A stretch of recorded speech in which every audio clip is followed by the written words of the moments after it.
Well, good morning, good afternoon, good evening, wherever you are in the world. We're here live with our co-working live with Red Worldwide, and I'm Patience Rose. I am the CEO and founder of Red Worldwide, and at this point, the chief navigator. And so we are excited that you're here with us. And in our live session, we have a online audience that's available in Zoom while we're here, picking up in YouTube for those who are online there. And so we are just ecstatic about what it is that we have to share today and what we share every day.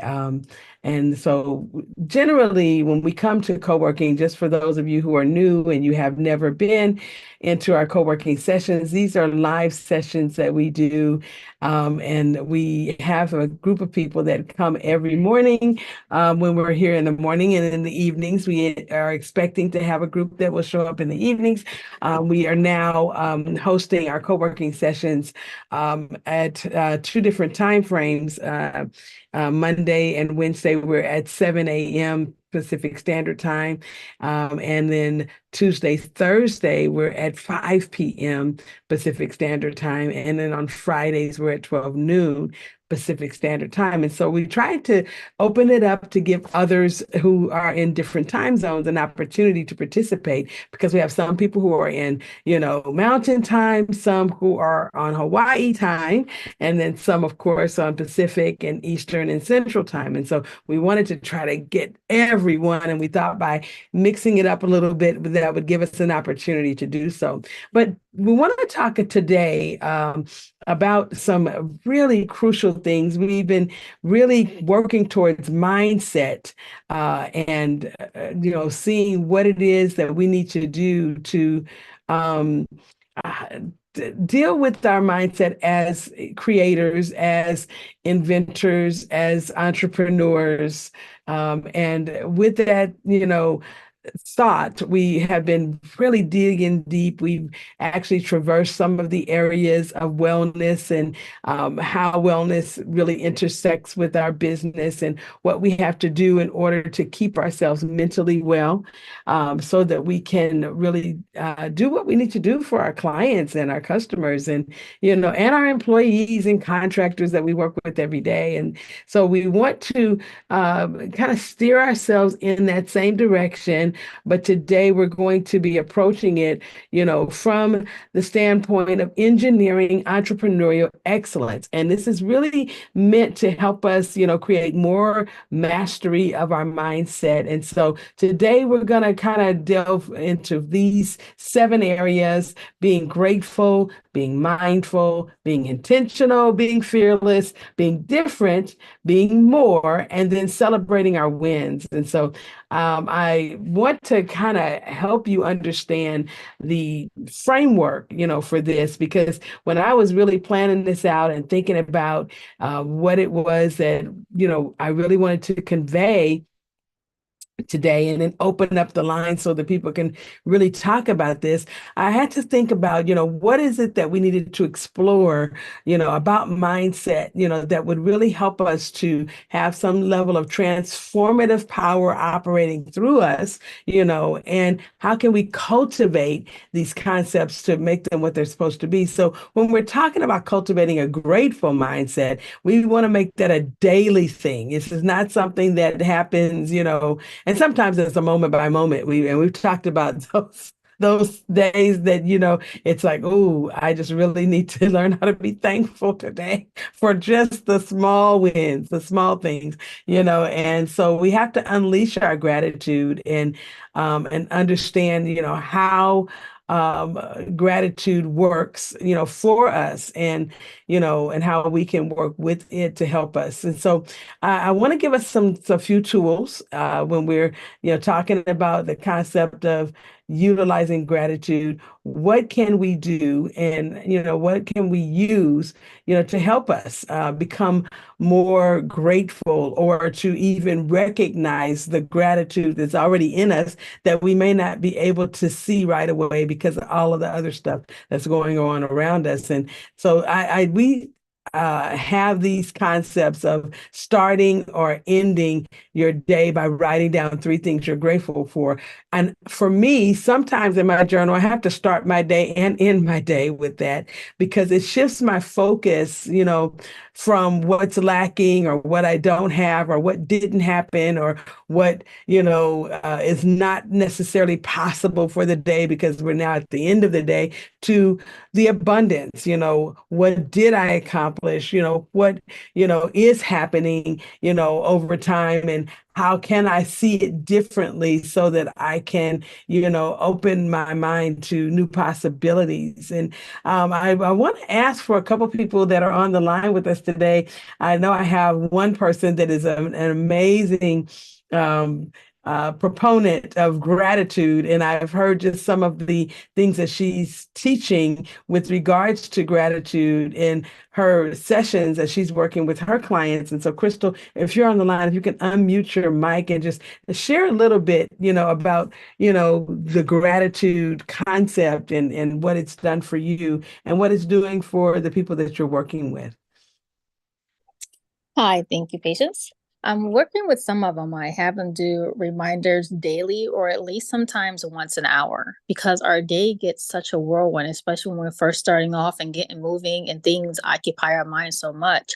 We forget to look at some of the things that are right in front of us because of all the outside external noise that's going on. We forget to say, I'm here today. I woke up today. I am grateful for this and grateful for your team, grateful for that you even have your five senses because some people don't even have their senses or some things that I do with them, and we recount that just like you're supposed to take a break, every hour if you want to get water. So you have to worry about your mental health and being grateful in that aspect of it, and it doesn't have to be something big. It could be something even minute. I'm grateful that I even thought about giving myself gratitude today. Just the minimal things. We forget about the small things so much every day. And it helps you actually reframe your mind, especially when things are going not so well, or like, gosh, it's just the first thing in the morning and this is already happening. When you hear yourself saying that, think about the energy that you're giving off. And then that to me is a reminder saying, flip your mindset and what are you grateful right now? It would change your trajectory of your energy and bring you back down to a calm and grounded state that will actually make you more productive, but actually will switch you and get you back on task.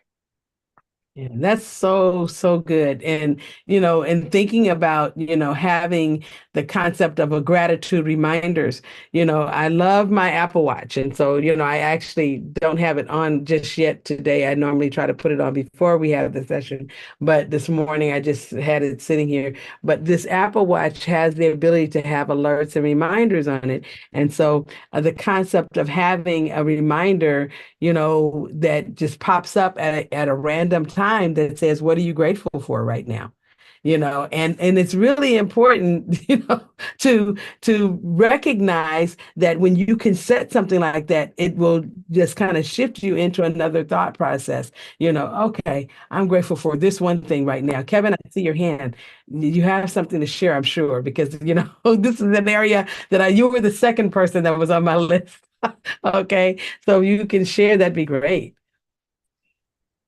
Yes, hi, I'm Kevin, and I just wanted to share that sometimes my prayers at the end of the day are are just simply thank you prayers. Like thank you, God, for keeping me alive and for another day of sobriety. And so sometimes, my prayers like in the evening right before I go to bed aren't even asking for things. It's just simply expressing gratitude.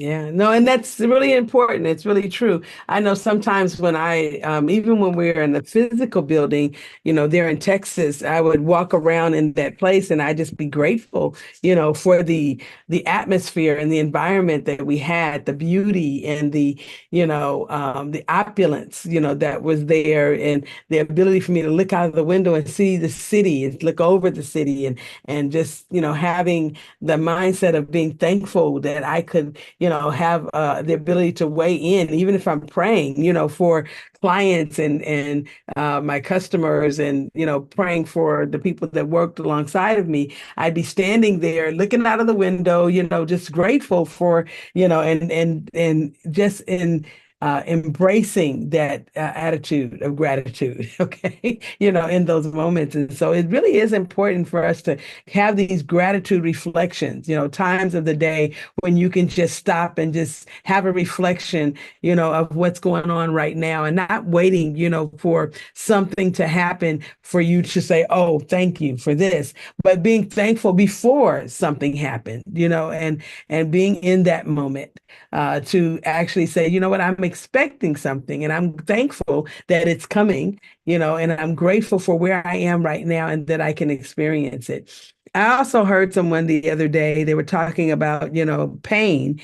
And one of the gentlemen that I was listening to, he was saying he's grateful for being able to even feel pain, because there's some people that don't have the ability to feel, they pain or, joy. They just, there's something going on there where they just can't get into the feeling of the moment. And so, I really appreciate having the ability to feel, and to be grateful for that moment that you can feel, even if it's something that is not necessarily, the best feeling per se in the world.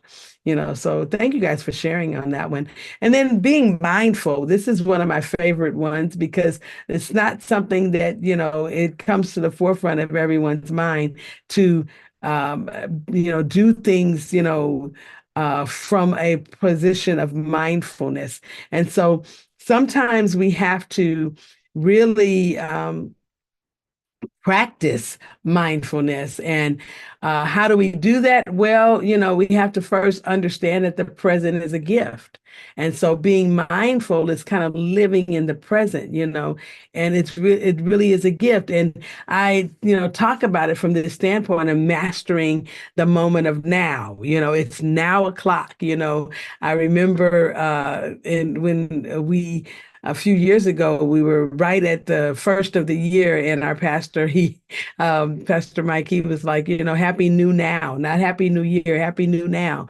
A lot of people were waiting for the new year, and he was saying that you should celebrate your now, because the now is, every moment becomes a new now, and it's what you do with that moment that really does matter. And so I picked that up and I ran with it, for mastering the moment, because it's now o'clock and it's time for you to really see things from that standpoint. What will you do with your now? Not what are you going to do with your future, because you're in the now. So what will you do with your now?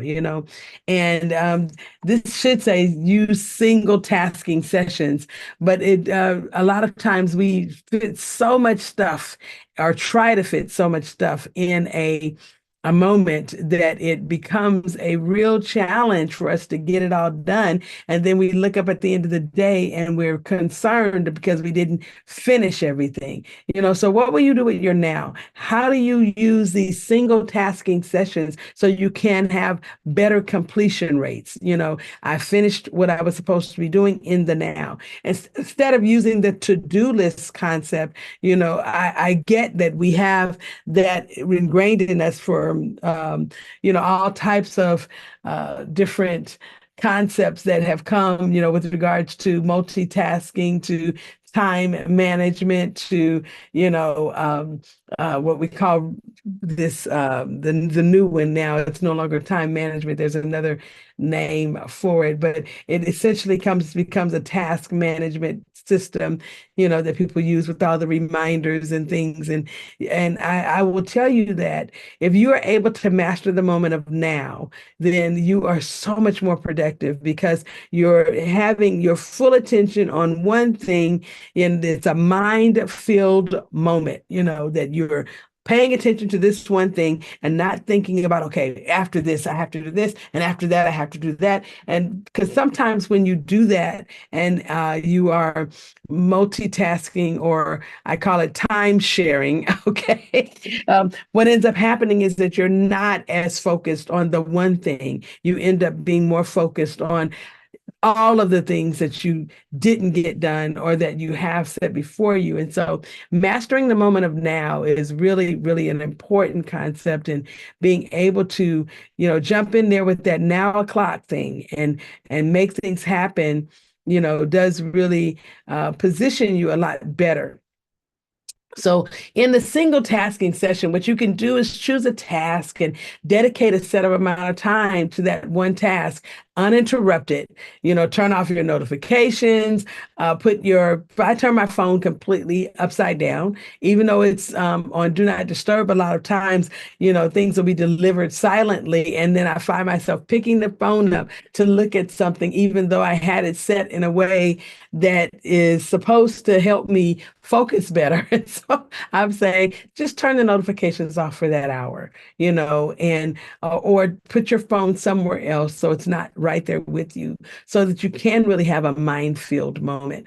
Intersperse your day with some short breaks. You heard Crystal talk about a few minutes ago, having breaks, water breaks, bathroom breaks. Those kinds of things are really important, but you also need conscious pauses in your day so that you can absorb the current moment. I watched a presentation from a young lady. It was amazing. And what she talked about is just taking space, 10 minutes to sit and do nothing. Okay.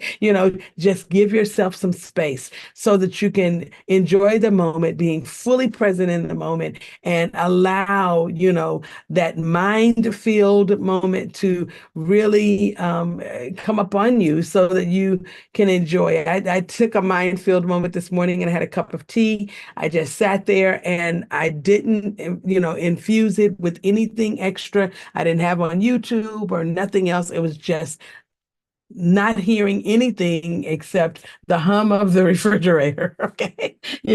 But actively listening to everything that was around me, the birds outside of the window, the, all of the little things that are in the quiet, if I can say it that way.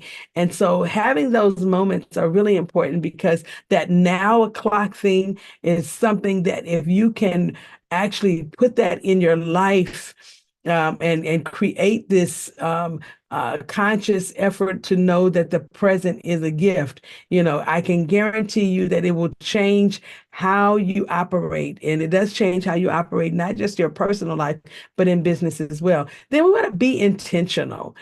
Being intentional is a very important thing, because a lot of times we don't think about,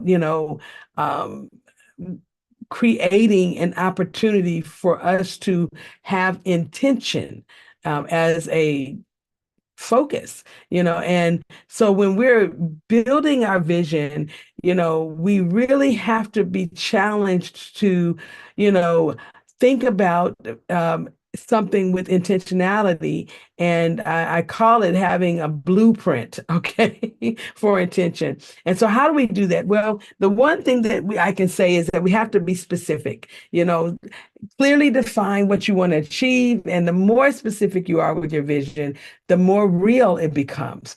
It enables you to identify your steps, that's going to be needed to complete this thing, to realize it. And so sometimes I'll take my sketchbook and I will draw out the vision, even though I could handwrite it, and I normally keep my sketchbook around here. Oh, it's over here. Yeah. And I just kind of take the time to, I'll just share it here, but I take the time to just really, draw out the picture of what it is that I'm seeing, because sometimes the picture will actually help me get there a lot faster than the words, being able to see. I remember when we were going into the office there in Fort Worth, before we actually got the office, it was kind of an interesting thing, because we had the very small office at first, and then my husband had this concept and idea. He said, we really need these 7 spaces, and this is why. And he had it in his heart and mind to have 7 different offices to do specific things. And I had to draw it out, what was going to happen in those offices, so I could really get it internally. And it made sense to me that each office had a specific intention. And so, by me being specific, I could see the intention of of that, and then having this, the simplicity, I'm telling you that sometimes we really complicate things. And so if we can just keep the vision statement, the core thing, very simple and make it really understandable, because it's easier to communicate that to the people around you than it is, when you have all of these complex concepts that may be what's built out eventually, but it might not be what you need to use as the core vision statement, and it's more likely that they're going to remember those smaller concepts, that can be acted upon than every other piece that goes with it. I remember when we were putting Red in motion and the concept of, research, educate, develop, how that just jumped out at me. It was so simple, but it was so, meaningful to be able to say, okay, this is how we're going to enter every project. We're going to research, we're going to educate, we're going to develop, and when we were able to break down every one of those letters in the acronym,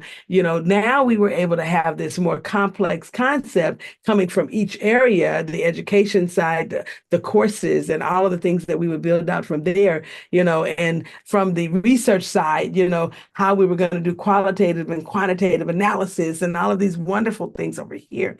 And we would have focus groups, and we would have, polls and surveys that we would do for our clients to help them when they were trying to have a proof of concept or get a feasibility, for what it is that they were doing. And then we were going to have the development side, where we would actually be the hands-on working with clients right there in the trenches with them to help them build out their, product or their service, or for that matter, their entire company, because we have gotten on a plane and flown to places to help people build out their process, to make sure that it came off the way they wanted it to. And this was a very powerful thing. And then the concept of stretching, making sure the vision challenges you. Sometimes we don't do great things because we don't stretch ourselves enough.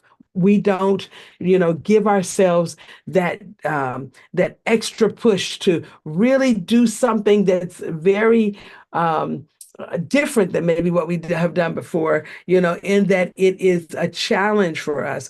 Some things are just way too easy. And because they're way too easy, we don't, we don't really arrive at the place that we're supposed to be arriving at in the company, because we just don't stretch. It should be ambitious enough to inspire growth and require that you stretch beyond your comfort zone, your current capabilities, and so it's very important that you are growing. This is why, for the most part, this is what really got me into the lifelong learning concept, where I'm always doing something to learn. I think you guys have heard me talk about this in other sessions where I said, hey, I try to do a webinar, every other week or so. At one point, I was doing a webinar every week, okay?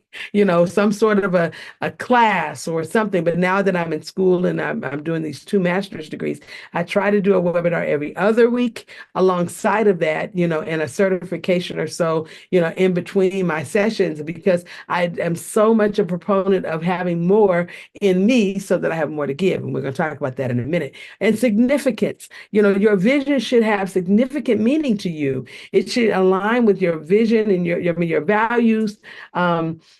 And have a purpose that feels important and worthwhile. It's very important that you have something that fulfills you, and if you're building out something and it's not fulfilling, then you need to go back to the drawing board and say, okay, how can I revamp this thing and make it more meaningful to me, okay? Because if you start working on something and it's not meaningful to you, and you're just doing it because it's money in it, or you're doing it because it's something that, your parents or your husband or your wife want you to do, I can guarantee you the lack of significance really can tank a business, okay? You don't arrive there every day with something in you that's passionate to want to complete, the process of the day, or that has something in you where you want to solve the problems, for the clients that you serve or the customers that you have, or provide solutions, or provide them with, whatever it is that they came to you for. So it's got to be in you to do it. It's got to be driven, by the core values of that you have. Okay. And then of course, building support systems around you so that you have people to help you, bring the vision to pass. People that believe in you, that believe in the vision. This could be your mentors, your peers, your friends, your family members, but it also could be your people that are working with you as employees or contractors. It could be vendors. Having the right people to help you build that support system out, that those people that can encourage you, that can offer guidance and assistance, those people are so, so important, because they actually help to undergird your intentions. And so that's something that really has to be in you. The next aspect is being fearless. And this is one of those things where, I have to share with you that is a challenge for a lot of people, because, when we talk about being brave, and facing our fears, one of the biggest fears for me was just starting the business and having it last through, at least the first 3 years. For me, I had a challenge with that because I was coming into this particular business from being in prison for 5 years.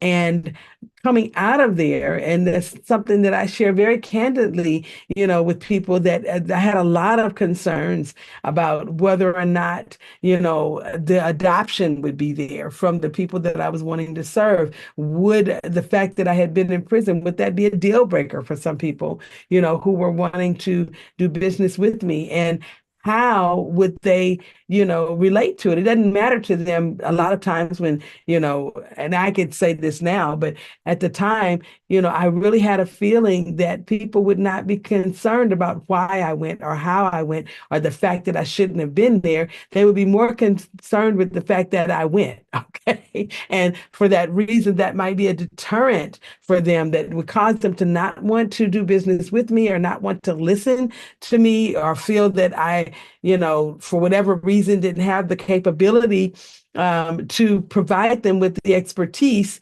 that was clearly here. But I had to kind of get past that fear, because there were people who needed what I had. And if I had let that fear stop me from being who I was intended to be in their life, as a coach, as an advisor, as a, a real driving force in their business, a lot of people would have missed out, and I would have missed out, So I think that it's very important that we have some fear conquering attributes, okay, inside of us, something that inspires us, to move past the fear. I've talked about sometimes doing things even though you might feel afraid. It's a difference in feeling afraid and being afraid. And so we have to understand that we are beings that take on these concepts and attitudes, and we have to make a decision, that we're not going to let the feeling create for us a character trait. Of, being afraid, or being tentative, or, not being, assertive, because of this feeling of fear. And so if I could call upon anybody in the room that's in the Zoom room with us that would kind of speak to this concept of fear, and how to face fear, and how to be brave, even though you might have things that are going on in and around you that create this feeling, of uncertainty, or the feeling of fear. Anybody in the room that wants to weigh in on that? I put it things in the chat. It's like we have to really look at what is causing us the fear, and why is it paired on us in the now. And while you're thinking about it, I like mantras. Making your own mantra while you're in that moment to help maybe calm you down or make you feel better. I have one I say is, it says, I'm never broken. I'm only breaking free from the things that are trying to break me, is what I say. So feeling that free, when I'm feeling that fear of no, I can't do this, or there what someone else is going to think, I say that over and over again. I'm never broken. The part of I'm breaking free is telling me in my mind and my body, let's break free, let's move forward. This is you doing this. We're not worrying about anybody else. We have the power. I have the power within me to do whatever I want to do. And that's something that I use to say, to keep saying, that makes me feel better and what I truly believe that I can achieve. That's very, very good. And I want to bring out, some fear conquering exercises that you might want to use. And one of them is fear setting, and this concept of fear setting, it comes from the idea of Stoicism. So, as a concept in and of itself, I just kind of pulled it apart from that, although I'm not, and I should say a person that, really would find that as something that I would take on because it's kind of contradictory to what it is that I believe. But this particular exercise, I believe, embodies the concept that we're talking about today, which is envisioning the worst case scenario in full detail. I mean, just looking at, okay, what's the worst thing that can happen? And then developing out a strategy to prevent or mitigate those risks. It's because some things are real risks, and then other things are threats, right? And so we have to kind of see the difference between, is this a threat that could become a risk, or is this really a risk? And it's really about acknowledging, that the fear itself is, what I feel, but then systematically disarming it, taking away its power, by saying, okay, these are the steps, that I'm going to take. And I like the mantra, Crystal, having your own mantra, because it does set you free and release you from, the feelings that are being contradictory to what it is that is actually the reality, right? And then having this comfort zone expansion. This is another one of those things where, you might feel like you're out of your comfort zone. Like I talked about, I was coming away from, being in an environment that was so restrictive for 5 years into back in a free liberating,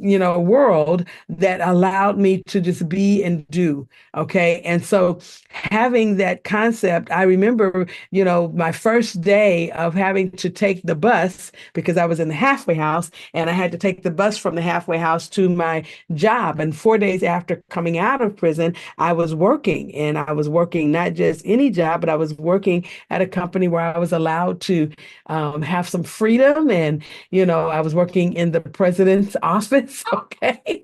She made space in there for me because I was her business strategist. And I had the opportunity to do and be who I am and do what I do. And I did it in a way that was very impactful for her.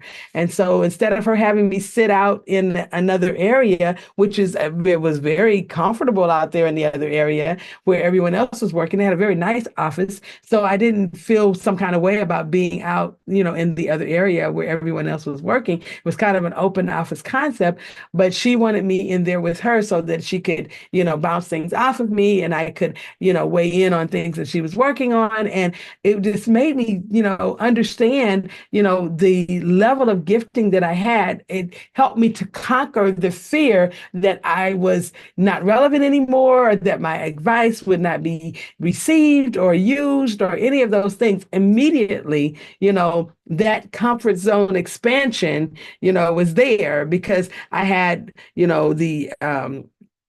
the respect of the people that I was working with. And so I had a circle of competence around me, but I also had, the competence that was being built inside of me and the confidence to use it, and so this could be, kind of off-putting for a lot of people, but I would tell you to put yourself in situations where you are, definitely, not quite there yet so that you have the room to grow.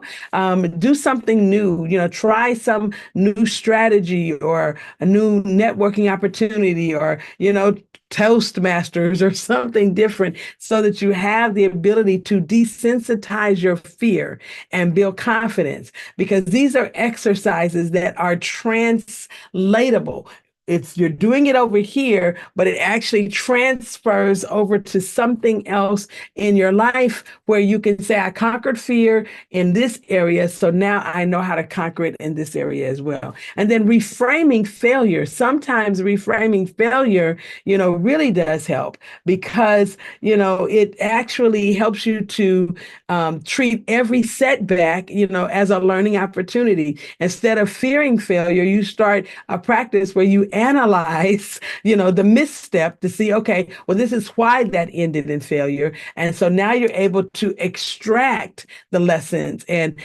shift the perspective of fear in terms of the fear of failure to the learning process that you have because of what was the perceived failure. Because some perceived failures are really not failures at all. The way that people invent things and come up with new medicines and groundbreaking, types of concepts are when they look at the failure rate on certain things. And so in order to get a failure rate, you got to have a certain amount of failures, right? So when we see failure as a part of a process of creating something that does work, then it makes things different for us and it gives us a different viewpoint. So we really have to reframe failure in order for it to turn out to be something that we can use. Okay. And so our next thing is be different. And this one, is really important because I think that a lot of times, we don't give enough credence to having the ability to understand that we are better together when we're different and not trying to create situations where we make everyone else like us. I am the person that's always looking to, if I'm in a situation where I'm at a public place, a networking mixer, I'm looking for someone that's different than me because I want to be able to extract something from them that I can learn. So it's important for us to understand how being different plays such an important part in the process of us mastering our mindset, and engineering, this excellence, that entrepreneurial excellence that we talked about. So let's kind of look at these three concepts here: cross-industry exploration, idea combination, and constraint-based innovation. Now, I want to explain what those are. So don't, it's that I don't want you to kind of like, oh gosh, what is all that? But it really is very simple. Cross-industry exploration is looking outside of your industry for inspiration, studying how businesses in completely different fields solve problems and consider how their solutions could be adapted or inspire in innovation in your own field. I do this a lot, because we are a nonprofit and we provide certain things a certain way. And, in the area of nonprofits, I have to say that we are probably one of the most different nonprofits that people ever come across. And a lot of it is because of the fact that we use cross-industry exploration a lot.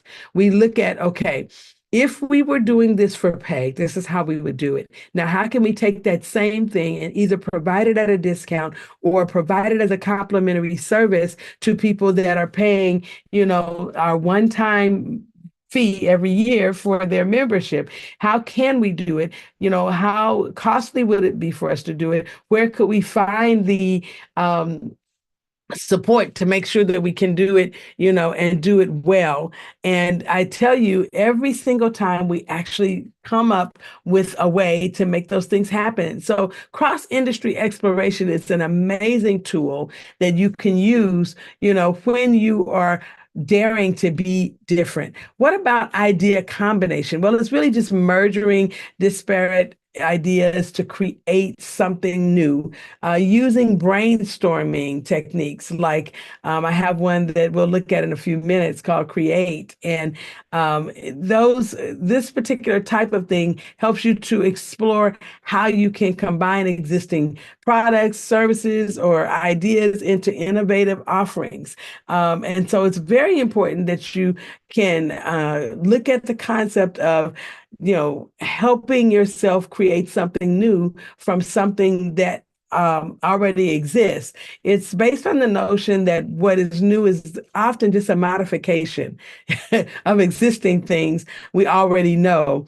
And, I want to kind of take a look at that in a few minutes when we get to our next maxim. But I want you to also think about constraint-based innovation, imposing artificial constraints on your model, on your product development, or even your service offering. Because when you put limits on things, they sometimes can create an opportunity for a creative breakthrough.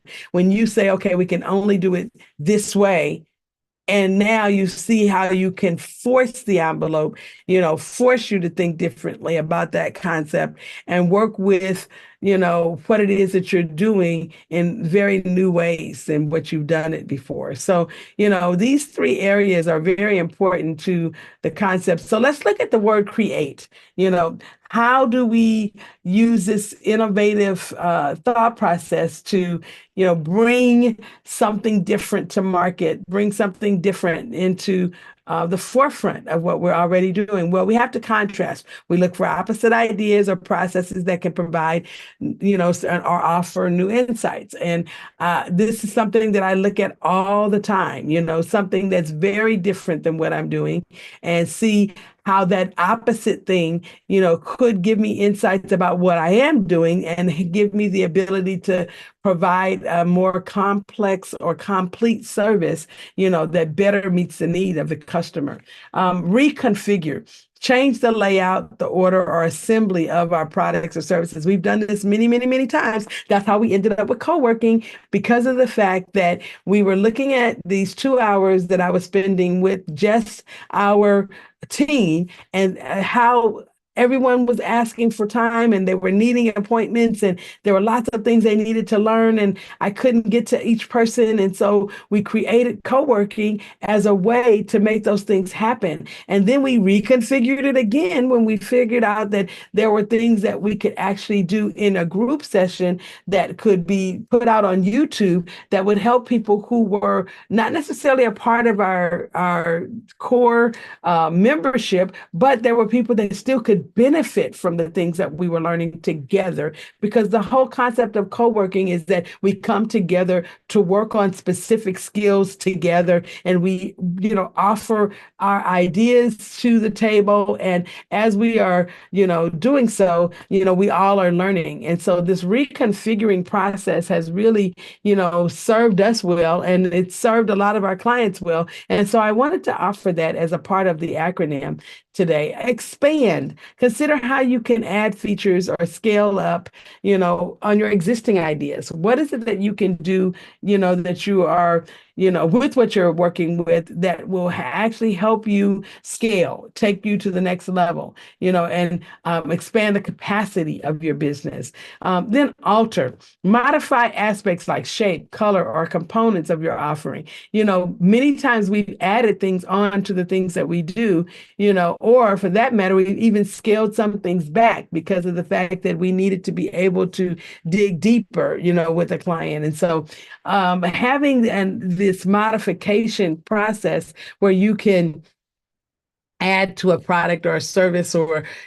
create something that is an appendage to it that will help to make it a more complete offering, that will help it to create more options for the client. There are lots of things that you can do when you alter, that does really help to make sure that the service that you provided was, a sure service, a service that was more complete, for the long run, that for the client. Then you can transfer, apply principles or elements from one aspect to another, one domain to another. So, having, this that you're working in over here, and you're providing this particular service in a specific way. To give you an example, we do have our Value Builder Business Advisory sessions, and they are called the Value Builder Engagement, and we do this engagement process with many of our coaching clients. And so some of the things that they're learning about, how to drive value to their business are very transferable skills to driving, the the value of their personal, and professional development. And so we have used some of those same tools, the one-page business plan that we use to help them kind of craft out this vision of their business. We have altered it a little bit and use it to look at them as a professionally developed person that might be going into another industry or might be plugging into another business, because sometimes we are, working on multiple businesses at a time. And when we're thinking about ourselves, we need to be thinking about ourselves from a certain standpoint. And we're going to talk about value in a few minutes. And I want you to understand that as we're looking at this, those transferable lessons, or elements or principles really can help us to master the mindset, of the entrepreneur and help us to become more excellent in every area of our entrepreneurial endeavors. Then considering what might happen if you remove certain parts or features. Some things are just better left simple. And so I have many times, and we did it at the beginning of last year, we started removing services that, clogged up, our day, or clogged up the service offerings that we were having. Because, one of the things that I have come to understand is some of the things that we don't need to offer. If someone is already offering that service and they're doing a really good job at it, and it will give us the opportunity to let the main thing be the main thing over here, then I am all for referring people to the other people that do it and do it well, so that we can do the things that we do well and not have to, try to, be everything to every person, and so the create model is one that I would suggest, you take yourself through, often, so that you can see how the cross-industry exploration, idea combination, and constraint-based innovation will really work best for you. Now, being more. Oh gosh, this is a very important concept, and I have to share it with you this way. The reason why I really feel so passionately about being more is because the more you are, the more you have to give. It underscores the idea that personal growth and self-improvement, enhance your capacity to contribute, more to other people's lives.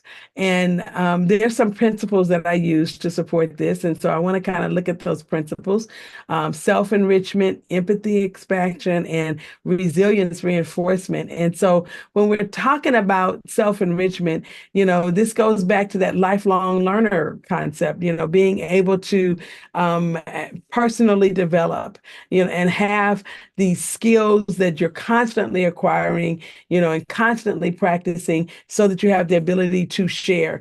And then in the skills acquisition process, looking at things that you really could add to what your existing skill set is, so that what you do have to share is more impactful. Javon, I don't know if you're still on the line with us today, but I really would like you to kind of weigh in on, being more, because I know that in the aspect of what you do every day as a creative, and in 3D modeling and building out properties in the metaverse, but also in the area of your being a talk show host, it's quite interesting, to watch you and see how you've had to, personally and develop at a different level, to have the skill set necessary to do the things that you do creatively.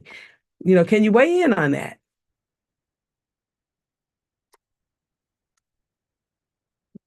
See. Okay, well, I don't know if she's not there, or if her mic is not allowing her, but in any event, if when she comes back, we'll allow her to weigh in on that concept, because I think it's so very important oh, there she is. I see. Oh, she unmuted her mic. There you are. Javon? Yes. There you are. Wonderful. Can you weigh in on that concept of the self-enrichment and, how your journey for personal development has really helped you in your entrepreneurial endeavors? Entrepreneurial endeavors. Oh, wow. Oh, wow. Wow. I wasn't expecting that. That's okay. It's okay. But I just really feel like it's important for you to share because I've watched you as you have gone about, creating opportunities to acquire new skill sets so that you had more to work with, for your business. And you've launched new products as you gain this new knowledge. And I think it's really amazing, in how you do it. So if you don't mind sharing, we really would love to hear. Well, I think that being in the industry that I decided to venture into, a lot of times you have to weigh on like that your creativity to come up with a lot of these innovative ideas to keep things fresh and new. Because for me, since we're in the information age and social media is king, a lot of times you have to continue to keep things brand new to keep people engaged. So I think that first off, I would say that a lot of the things that you've done with Red Worldwide and previous ventures in the past have inspired me to keep things going and keep things new and fresh because you're constantly coming up with ideas to add to the Red Worldwide experience for your clients, and that motivates me to continue on with what I'm doing. A lot of times, like I constantly call, constantly ask questions, constantly, I'm looking to grow because this is not an industry I had planned on being in. And even the new ventures that I've acquired, that's not an industry that I was planning to venture into at all. So I mean, it's just I have to constantly, stay. I'm happy I come to co-working every day because it definitely keeps me on my toes and, staying focused and, not letting, the letting my thoughts kind of consume me. Being a creative, you spend a lot of time in your thoughts. So I would say that, I mean, with you guys motivating me, of course, everyone that comes into co-working, I think that they all have had an impact just over the last, I mean, however many months it's been. But I mean, I think that this has a lot to do with the creativity standpoint of things and constantly, um working on myself and it having a lot to do with my entrepreneurial mindset. I really do believe that that's the case. And self-improvement has been such a part of my life personally that I can't help but kind of push it out to others that I work with because I think that we just have to always be improving ourselves, continuously learning and continuously creating a better foundation. And to also underscore this concept of self-improvement and personal development, you have to also be thinking about it from the standpoint of generosity. When we have more inside of us, and that makes it so that we have more to give, but it also makes it so that people will pull on us more, okay? Because they recognize that's inside of you. And so that's going to be really, really, really important for you to be thinking about and for you to not feel some kind of way when people start asking because they recognize that you have more to share now. It's not the time for you to pull back and say, I don't want to give. Well, Be- what I can say in my experience, just with, like I said, being in co-working since October, a lot of people, because I take a lot away from what we learn on a daily basis in co-working. And like I said, I recycle it and, share as much as I can. And like you said, people do pull constantly on the information, but I'm just grateful that like I have a treasure trove of information, and I can constantly go back and ask questions, and I do this daily. So I always feel like I have a constant supply of information that I can share with others. that is really good, really good.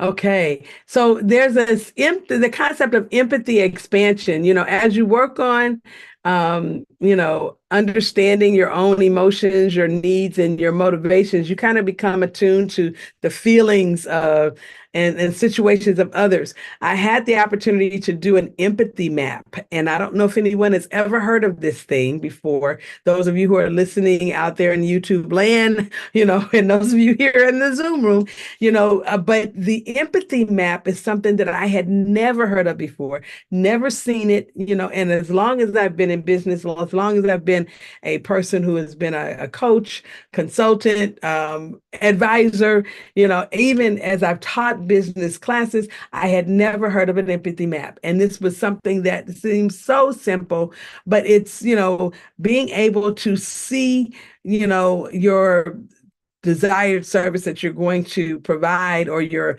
product that you're going to share with others, whether you're selling it or giving it away, seeing it from the standpoint of the person who is going to be receiving that thing, whether it's a widget, a gadget, or a service, okay? And giving yourself the ability to put yourself in their shoes, how should they feel about it? And where are they at this moment? And, I think that it was one of the most, I would say, awe-inspiring things that I've ever had to do. I created a little video that actually shares my empathy map. Some people, they don't necessarily do it that way. They, bring it out in different manners, but I was able to have the opportunity to share the empathy map from a standpoint of a business that we actually are putting right now. We're expanding it. Our advisory firm is being expanded. And so what I want to do right quick before we really end this session, I want to share this because I think that it will help you to understand, how to look at things, from a standpoint of sharing what your client might be feeling, and when we have the ability to see it from their standpoint, then we sometimes will change how we provide the service to make sure that we have covered every aspect of what they may need, or what they may want, or for that matter, what might be the best thing for them, So let's kind of take a look at this empathy map concept and, just see if you can identify with what I'm talking about.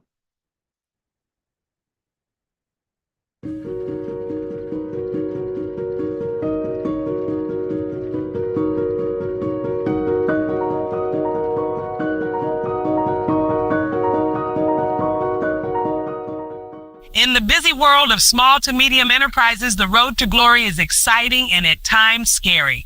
Every decision, every challenge, every opportunity impacts the destiny of these enterprises. Let us, for a moment today, step into the shoes of these brave hearts who run these small businesses. Welcome to more insights from the empathy map of small to medium-sized enterprises, also called SME owners and finance professionals, who will be the niche client of Precision Management Group, a boutique management accounting firm located in Texas and Florida.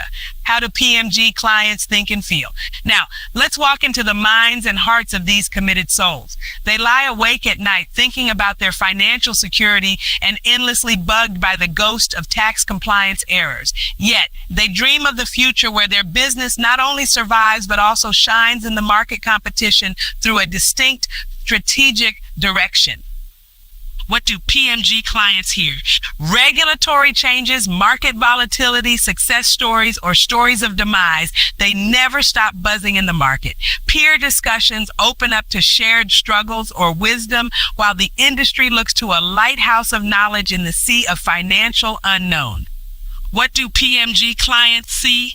His eyes tell the story of every little daily chore in the financial management, of strategic misstep gashes that are never healed, and the shadow of competition is always there. It's a world that constantly seeks vigilance, creativity, and resilience.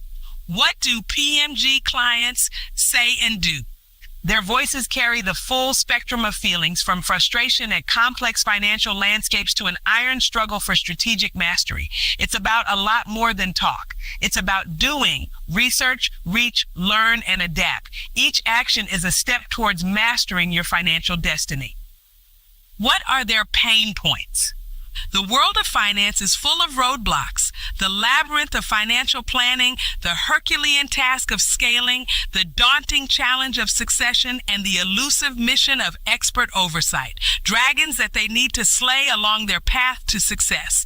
What are their gains? Still, for the one who can go on, the gains are many. As expert financial guidance becomes their Excalibur, the red tape finally truly falls before them. Tax efficiencies and compliance stop being a burden and turn into a win. For each decision based on confidence and each operation scalable, building a growing empire on these pillars.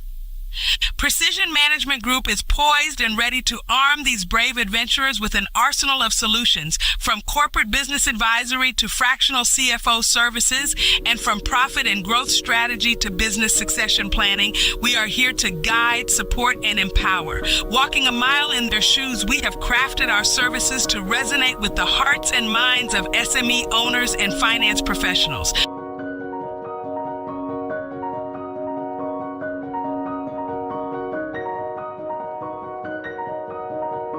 So what we see here is the ability for us to understand, what the people who we're going to be working with feel. And I think that is such an important thing, and it didn't occur to me before that although, yes, I was looking at my target market and looking at them, with empathy, I wasn't setting myself to be them and looking at the pain points that, they would have from the standpoint of, saying, okay, this is who they are and how they operate. And so having that empathy expansion is really key, because you can't, say that you identify with your customer or your client until you actually walk in their proverbial shoes, And so, having the opportunity to do that empathy map where it's like, what are they feeling? What do they need? How do they want to receive it? Those things are just ultimately so very important. And then, of course, resilience reinforcement, reinforcing this concept of overcoming challenges so that you can build a level of resilience. The more resilient you are, the better you can sustain your efforts to help others. You cannot help others if you're not able to, operate at a certain level in the face of adversity. So you've got to get to the point of where you're able to, just respond to adversity in such a way that you can continue to give yourself the room, to not be overwhelmed or burnt out. It's about strengthening your internal construct, your internal resources, so you can be a steady source of support, for others. You can better support your clients when you can, see yourself as a support system, and so the only way you can do that generally is when you position yourself, to be more resilient.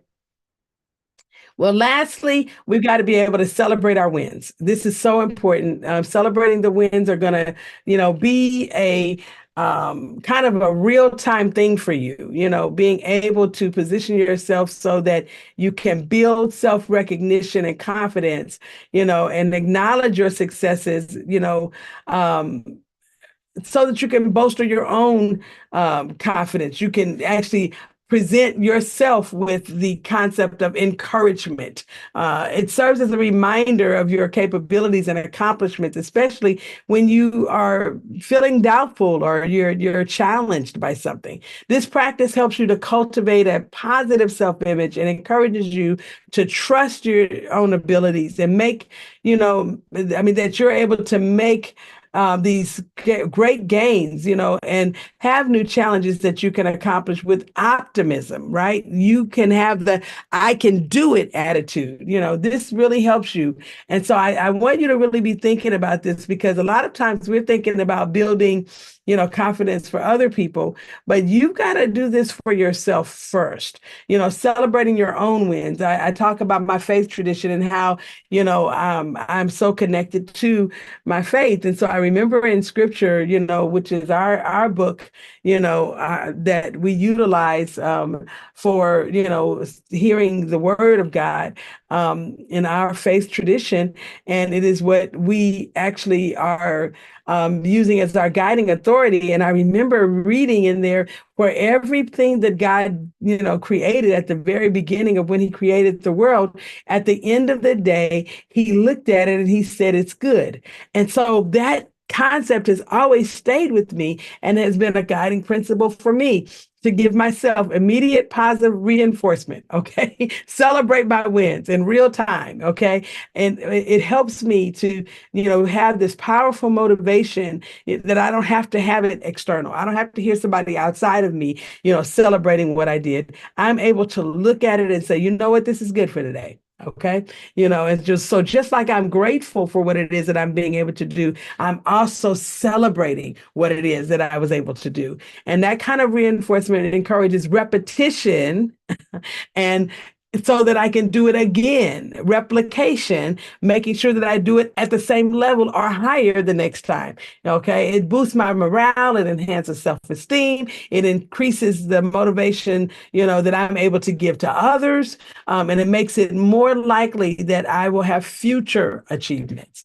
And so I want you to be really thinking about building self-recognition. The other thing is that it creates momentum for future successes. When you are successful and you're celebrating the success, it, no matter how small they are, it generates this kind of momentum, and enthusiasm for you to pursue other goals. It transforms your journey and your aspirations into a series of enjoyable milestones rather than a long, monotonous slog. Okay. This approach keeps motivation high and it makes the process of achieving your goals more rewarding and more sustainable, and it also, creates a type of morale, of the people around you, when they see you in real time celebrating your victories, just like you celebrate the victories of others, it fosters this sense in other people that it's okay for them to celebrate their victories as well.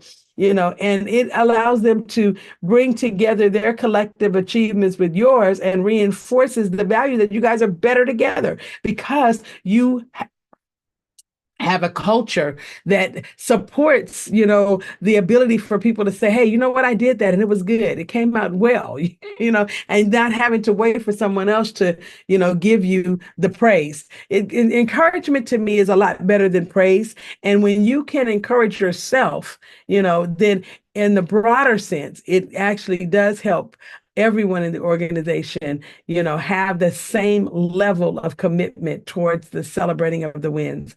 Well, with that said, I want to, we're going to, shut it down for today. We've had a great co-working today and there's been a lot that's been shared, but I wanted to see if I could share one of our wins. This week we were actually celebrated for something that was pretty amazing, I think. And we received a whole packet that came from the company that actually is where we host our website, the New Zenler company. And so I wanted to share, the win with everyone, because I think it would be really, I guess it would be something that you guys could appreciate. So yesterday we actually got an opportunity to receive in the mail, some merch, and the merch was to celebrate our win. We have crossed, at the time when they put this together, I think we had crossed $100,000, but as you can see, we've got 1,000, 10,000, my little pins that are there on my sweatshirt that they sent, 50,000, and then of course the 100,000 $100,000. We now have crossed more than $175,000, and we're on our way to the $500,000 mark with the amount of courses that we've sold in this system. And so, what that the recognition of this for me was that, you know, we actually have been able to help people, and we've had people purchase enough of our courses that would put us in the position, you know, and they've, you know, have told us that the courses are helping them. We've had people who we are even sharing our opportunity with on YouTube in our free Smarter Start Bootcamp and some of the other opportunities that you heard Javon talk about. And they're also telling us that this is helping them. It's helping them to do business better and to become more astute in the things that they do. And so we are just excited about it, and we wanted to share it with our community, you know, that it's out here, you know, for you if you decide that you want to do it. And if you are able to dare, you know, to do what it is that you want to do, I will tell you that it will be the thing that people will be able to take advantage of. You are the model. You are what it is that they need to see so they can see what's possible. So I share that in all humility today, but thank you for the congratulations that came across in the chat. And we are so excited, you know, for those of you who have embarked upon your entrepreneurial journey. And we look forward to continuing to be here for you to help you with the mindset so that you can engineer that entrepreneurial excellence that needs to be there, and keeping, you know, that mindset mastery at the forefront, you know, will keep you in a position so that your company can continue to do this over and over again. Well, thank you again for being here with us on Co-working Live with Red Worldwide, and we'll see you again next time.